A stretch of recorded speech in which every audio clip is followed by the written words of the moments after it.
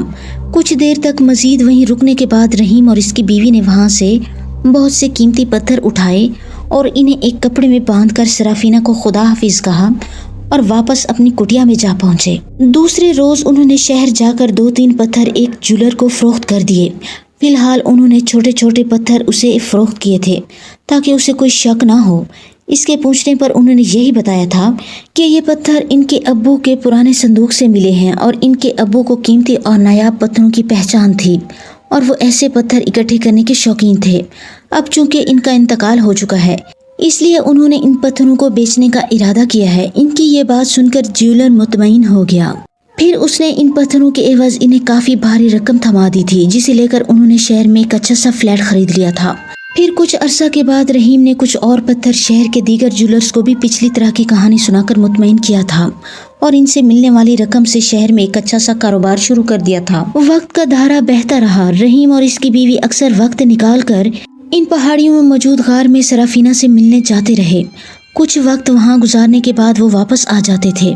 ایک روز وہ اس سے ملنے جا رہے تھے کہ پہاڑیوں کے قریب ہی انہیں سرافینہ کی ادھ کھائی ہوئی لاش ملی۔ یوں لگتا تھا جیسے کسی خونخوار درندے نے اسے چیر پھاڑ دیا ہو۔ سرافینہ کا اوپری تمام جسم بری طرح نوچا اور کھایا ہوا تھا اور نچلا تمام جسم بھی پھٹا ہوا تھا۔ اسے اس حالت میں دیکھ کر ان دونوں پر سکتہ طاری ہو گیا۔ وہ دونوں کچھ دیر تک کھڑے اس کی لاش کو دیکھتے رہے، پھر یکدم رحیم تھاڑے مار مار کر رونے لگا۔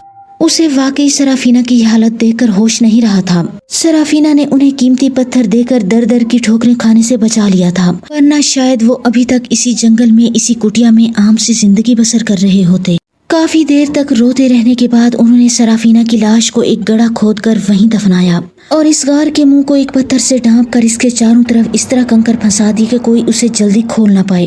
وہ نہیں چاہتے تھے کہ ان کی سرافینہ کی رہائش گاہ میں کوئی جانور گھس کر اپنا بسیرا کر سکے۔ وہ اپنی سرافینہ کی یادوں کو ہمیشہ ہمیشہ کے لیے اس غار کے اندر دفن کر کے واپس اپنے گھروں کو لوٹ آئے، اس یقین کے ساتھ وہ اب دوبارہ کبھی ان پہاڑیوں کی جانب نہیں جائیں گے۔